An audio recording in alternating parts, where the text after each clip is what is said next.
అనుకున్నదొక్కటి, అయినదొక్కటి అన్నట్లయింది అండి ఈ కొబ్బరి లడ్డూ పని.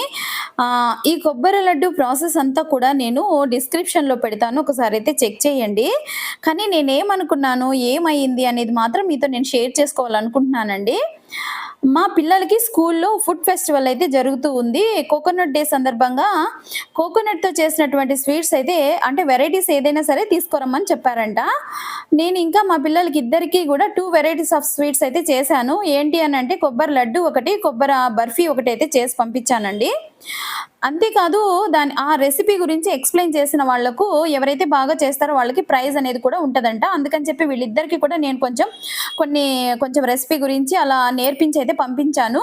వీళ్ళకి ఖచ్చితంగా ప్రైజ్ అయితే వస్తదనుకున్నాను. తీరా అక్కడికెళ్ళి వాళ్ళు కాంపిటీషన్ నిర్వహించేటప్పుడు వీళ్ళు బౌల్స్ ఓపెన్ చేస్తూ ఉండగా వీళ్ళ స్వీట్స్ 2 బౌల్స్ కింద పడిపోయాయంట అండి. అలా ఉంటదనమాట. మనం ఒకటి అనుకుంటే ఇంకొకటి జరుగుతూ ఉంటది.